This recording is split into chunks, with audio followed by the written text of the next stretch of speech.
बिस्मिल्लाहिर्रहमानिर्रहीम। अस्सलाम वालेकुम नाज़रीन, मैं हूँ महरीन सप्तैन और देखें आप मेरा यूट्यूब चैनल।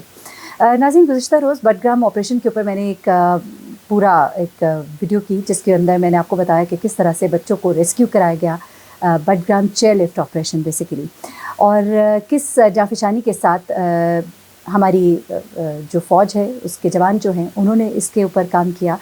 लेकिन आखिर में इन बच्चों को रेस्क्यू कराने वाले दो हीरो निकले।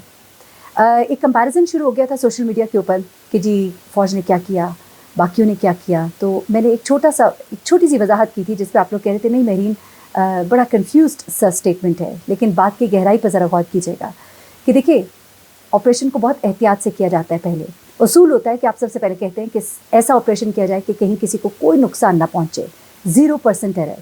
कोशिश की जाती रही। पहले इत्तलात ये थी कि 2, लेकिन एक बच्चे को रेस्क्यू कराया जा सका शाम तक। उसके बाद क्या होता है कि जब अब कोई चारा नहीं रहा, या आर या पार, और फिर ख़ास तौर पे मुकामी अफराद। मैं आपको एक बात बताऊं कि जब भी फ़ौज कहीं भी ऑपरेट करती है, अगर वहाँ पर मुकामी अफराद, उनकी जो स्पेशलिटी होती है, क्योंकि देखिए जो लोग इन पहाड़ी इलाकों के रहने वाले होते हैं, जो यहाँ पर पले हैं, बड़े हैं, उनकी जीन्स के अंदर ये चीज़ मौजूद है। उनकी रफ़्तार, ये फ़ौजी जितनी भी इसके ऊपर ट्रेनिंग कर लें, उनकी रफ़्तार भी इनसे तेज़ है और उनका यहाँ का एक्सपोजर भी उनसे ज़्यादा है। तो जो उनकी महारत होगी उसका कंपैरिजन नहीं किया जा सकता। तो अवाम और फ़ौज अलग अलग नहीं है। बहुत से इस वक्त लोगों के दिलों में फ़ौज के हवाले से तहफ़्फ़ुज़ात हैं। ज़ाहिर सी बात है, जो कुछ हुआ मैं भी उसे बहुत कंडेम करती हूँ, मैं बिल्कुल पसंद नहीं करती जो कुछ हो रहा है। लेकिन हमारे जवान जो हैं, उनकी एफ़र्ट्स को, उनकी शहादतों को, उनको प्लीज़ इग्नोर ना किया करें। ये बड़ी कुर्बानियाँ हैं, ये बड़ी मेहनत करते हैं, मैंने बहुत देखा है। तो अगर अपर लेवल पे कुछ हो रहा है तो वो कुछ और है, और जो यहाँ पर हमारे जवान जो बेसिस के ऊपर मौजूद है, जो बॉर्डर्स पे मौजूद है, जो अपनी शहादतें दे रहे हैं, अपनी ज़िंदगियाँ कुर्बान कर रहे हैं, उनको उन चीज़ों के साथ, सियासत के साथ प्लीज़ मत जोड़ें। मैंने सिर्फ इतनी सी बात की थी, वरना मैं भी आपके साथ उस पॉइंट पर हूँ। मैं भी उस पॉइंट पर बिल्कुल आपके साथ खड़ी हूँ कि ये जो हो रहा है और जो फ़ौज की मुदाखलत है, ख़ास तौर पर मैं अभी देख रही थी कि इंडिया जो है वो चाँद पे पहुँच गया, और किसी ने फिर वो कंपैरिजन किया कि उनकी जो स्पेस की तमाम तर जो टीम है उसके अंदर कोई साइंटिस्ट है, कोई और है, और हमारी अगर आप देखें तो उसके अंदर सारे जनरल्स और मेजर जनरल्स के जो लोग हैं वो मौजूद हैं। तो ये तो एक डिफरेंस मौजूद है, इन चीज़ों को दुरुस्त होना होगा। हैविंग सेड दैट, ज़रा आज मैंने आपको कुछ मुख्तलिफ चीज़ बतानी। एक्सक्लूसिव इंटरव्यूज़ है मेरे पास उन दो लोगों के जो इस वक्त हीरो है इस पूरे बडग्राम ऑपरेशन के, और इस ऑपरेशन में उन्होंने जिस तरह से पूरी कौम का सर फ़ख्र से बुलंद किया, तो उनके बारे में ज़रा मैंने आपको बताना है, क्योंकि वो किस तरह से इन बच्चों तक पहुँचे, उन्होंने इनको किस तरह से रेस्क्यू कराया, और रेस्क्यू कराने के बाद इन्होंने किस तरह से लोगों की दुआएं जो हैं वो समेटी हैं। साहब खान और मोहम्मद अली मिस्कीन, इनकी ज़रा स्टोरी अब आप सुनिएगा ताकि आपको पता लगे कि किस तरह से इन्होंने ये तमाम तर ऑपरेशन किया। आपको याद होगा कि सारा दिन जब खबरें चलती रहीं, उसके बाद एकदम से स्क्रीन के ऊपर ये दो लोग जो हैं ये आते हैं रात के वक्त, अचानक ही टीवी पर, सोशल मीडिया स्क्रीन पर एक नौजवान की तस्वीर जो है वो वायरल होती है। उसके बाद एक और नौजवान जो है वो आता है और फिर किस तरह से रेस्क्यू कराते हैं। ये साहब जान, ये सूबा खैबर पख्तूनख्वा का ज़िला बशाम है, उसके रिहायशी हैं, जिन्होंने अपनी मदद आपके तहत इन बच्चों को यहाँ से रेस्क्यू कराया। और ये क्या बताते हैं, ज़रा इनकी ज़ुबानी सुनिएगा। इनकी जो इंटरव्यू है वो मैं आपके साथ शेयर कर रही हूँ। वो बताते हैं कि शाम को जब अंधेरा छा गया और हेलीकॉप्टर चले गए, तो उस वक्त आलाई की जिन ख़वातीन ने उन्हें फ़ोन करके बुलाया था, उन्होंने कहा कि अब आप ऑपरेशन करें। मगरिब के बाद वो कहते हैं कि मैंने अपना ऑपरेशन तकरीबन 7 बजे शुरू किया और पहला बच्चा मैं वापस किनारे पर पहुँचाया। साहब खान और उनका ख़ानदान जो है वो पुश्त दर पुश्त लिफ्ट बनाने का काम करता है, और उन्होंने अपनी छोटी सी कंपनी बना रखी है जिसको ये कोका इंजीनियरिंग कंपनी कहते हैं। अच्छा, ये कंपनी रजिस्टर्ड तो नहीं है, लेकिन लिफ्ट लगाने और बनाने के अलावा दुशवार गुजार मुकामात पर सामान पहुंचाने, तामीराती काम में लिफ्ट का इस्तेमाल करने में मुआवनत देना इनका पेशा है, जिसको ये अपनी मजदूरी कहते हैं। अच्छा, ये कहते हैं कि जब भी किसी जगह पर अगर कोई हादसा रूनुमा हो जाता है तो ये अपनी खिदमत खल्क, इंसानी जान बचाने के लिए वहाँ पहुँचते हैं, और इस काम का कोई पैसा या कोई भी इसके लिए खिदमत के अवज़ कोई नजराना या कुछ भी कबूल नहीं करते हैं। पहाड़ी इलाकों में हादसात का शिकार होने वाली गाड़ियाँ निकालना है, उसका भी ये काम करते हैं और फ़ी सबीलिल्लाह करते हैं। अच्छा, साहब खान बताते हैं कि एक ड्रामाई मुकालमा मेरा हुआ जब मैं वहाँ करीब पहुँचा इन लोगों के, कि क्यों मरने आए हो, क्यों मरने आए हो, इसके पीछे क्या कहानी थी। तो वो बताते हैं कि जवान एक डोली में जो मौजूद था उसके साथ मेरा ये मुकालमा हुआ। साहब खान जो है वो ज़िप लाइन आपने देखा होगा, एक बड़ी एक्टिविटी भी है आजकल। एक रॉड है, उसके साथ आपको अटैच करके आपको रॉड के एक कोने से दूसरे कोने तेज़ी से स्लाइड किया जाता है। उसका एंगल कुछ ऐसा होता है कि कि आप बड़ी तेज़ी से नीचे की तरफ जाते हैं और कुछ मोटर वगैरह लगी होती है। तो साहब खान ज़िप लाइन के ज़रिए मुतासरा डोली तक पहुँचे, तो उनके लिए सबसे बड़ी मुश्किल इन अफराद को अपने साथ आने के लिए मनाना था, क्योंकि इसमें बड़े लोग नहीं थे, इसमें छोटे छोटे बच्चे थे। वो कहते हैं 900 फुट की बुलंदी पर एक छोटी सी गलती भी उनकी जान जो है ख़तरे में डाल सकती थी, उनकी भी और दूसरों की भी। अब साहब जान बताते हैं कि जब वो फंसे हुए अफराद के पास पहुँचे तो डोली में मौजूद अफराद उन्हें देखकर हैरान रह गए। वो बताते हैं कि कम उम्र बच्चे तो बिल्कुल चुप थे, एक उनमें थोड़ा सा बड़ा था। उसने मुझसे कहा कि तुम किधर से पहुँचे हो, ज़मीन से आए हो या आसमान से आए हो। वो कहते हैं कि उसको मैंने बताया कि मैंने छोटी लिफ्ट लगाई है, इसके ज़रिए आया हूँ। तो उसने कहा कि क्यों मरने के लिए आ गए हो। साहब खान इस ड्रामाई गुफ्तगू के बारे में बताते हुए कहते हैं कि मैं इस बच्चे को पहले लाना चाहता था जिसकी तबीयत ज़्यादा ख़राब थी, लेकिन यहाँ पर मसला ये था कि बच्चे बहुत डरे हुए थे। तो साहब खान बताते हैं कि इससे कबल जब हेलीकॉप्टर फ़िज़ा में चक्कर लगा रहा था तो उसकी तेज़ हवा से ये डोली जो है ये बहुत बुरी तरह से हिलती थी, तो बच्चे इससे ऑलरेडी बहुत ही ज़्यादा खौफज़दा हो चुके थे। वो माइंड मेकअप कर चुके थे कि हमने नहीं बचना है। तो साहब जान कहते हैं कि छोटी सी लिफ्ट में वहाँ आए थे, ये बच्चे इसमें बैठने से भी डर रहे थे। तो वो कहते हैं मैंने उनको हौसला दिया, उनसे कहा कि मैं आपके साथ हूँ, अगर इसमें ख़तरा होता तो मैं क्यों आता, इस तरह अपनी जान को ख़तरे में क्यों डालता। मैंने इस तरह से उनको हौसला देने की कोशिश की। वो कहते हैं कि बस थोड़ी सी कोशिश के बाद जिस बच्चे की तबीयत सबसे ज़्यादा ख़राब थी उसको मैंने लिफ्ट के साथ बांधा और मैंने उसको वापस पहुँचा दिया। वो कहते हैं कि मैं अपने हादसा हो किसी भी साथ हो सकता है, किसी भी वक्त हो सकता है, मैं और मेरे बाप दादा जो हैं ये काम हमेशा से करते रहे, मेरे भी बच्चे ये काम सीख रहे हैं, मैंने और मेरे भाइयों ने भी स्कूल में नहीं पढ़ा, हमने यही काम सीखा है। और कश्मीर से लेकर तकरीबन सारे खैबर पख्तूनख्वा में इस तरह के ऑपरेशंस किए हैं। लिफ्टें बनाने वाले तो वो कहते हैं बहुत हैं, लेकिन रेस्क्यू ऑपरेशन करने वाला कोई नहीं है, मतलब बहुत कम लोग हैं। तो कहते हैं अक्सर औकात ऐसे वाक़यात और हादसा जब रूनुमा होते हैं तो मैं जाता हूँ और मैं ये काम अल्लाह की रज़ा के लिए करता हूँ।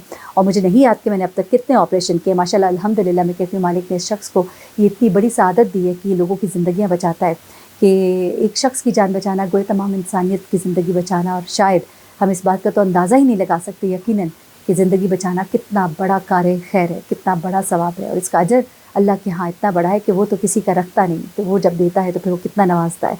अच्छा, साहब खान कहते हैं एक चीज़ मुझे अच्छे से याद है कि कभी किसी की जान बचाने का मुआवजा ना तलब किया है ना ही तवक्को की है, फ़ी सबीलिल्लाह ये काम करता हूँ। हाँ, इस ऑपरेशन में उन्होंने कहा कि हमें आर्मी ने इनाम के तौर पर पैसे दिए हैं, हमने उन्हीं का सामान इस्तेमाल किया था, ठीक है। और आर्मी ने इस बात को एक्सेप्ट किया है कि फ़ाइनली सिविलियंस ने इस ऑपरेशन को इख्तिताम तक पहुंचाया।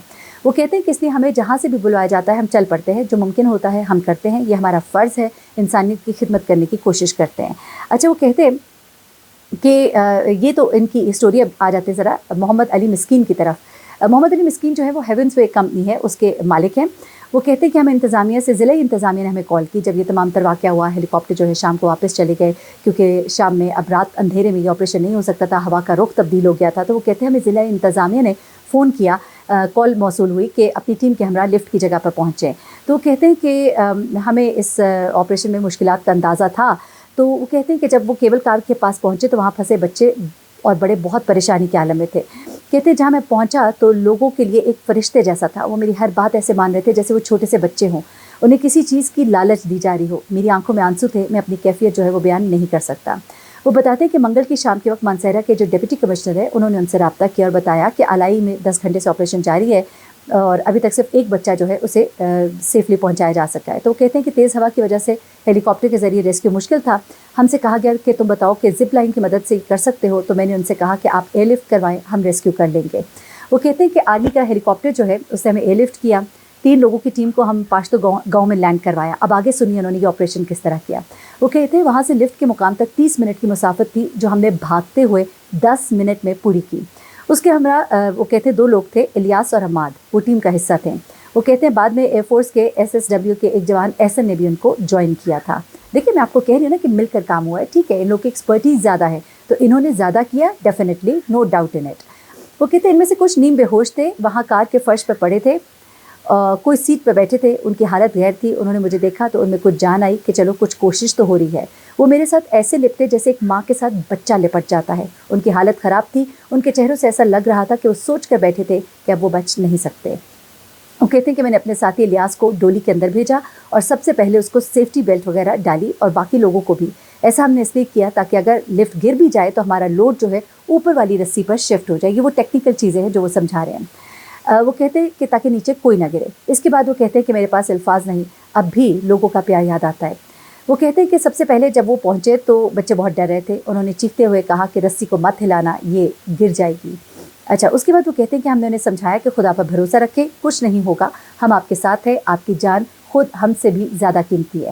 پھر علی کہتے ہیں کہ انہیں میں نے 2-3 منٹ میں ریلیکس کیا. مسئلہ یہ تھا کہ وہ سب پشتو بولتے تھے اور میری پوری ٹیم اردو بولتی تھی. ان میں سے صرف ایک بندہ تھا جس کو اردو سمجھ آتی تھی. میں نے اس سے بات کی اور کہا کہ آپ سب کو سمجھاتے جائیں. پھر ہم نے ایک ایک بندے کو اوزار پہنچائے. ہم نے اس کو پولیس کو استعمال کرتے ہوئے اس میں ہک کیا. ہمارے پیچھے ایک حفاظتی رسی بندھی ہوئی تھی جس کو فوجی جوان اور سویلینز کھینچنے میں مدد دے رہے تھے کیونکہ یہاں گریڈینٹ تھا.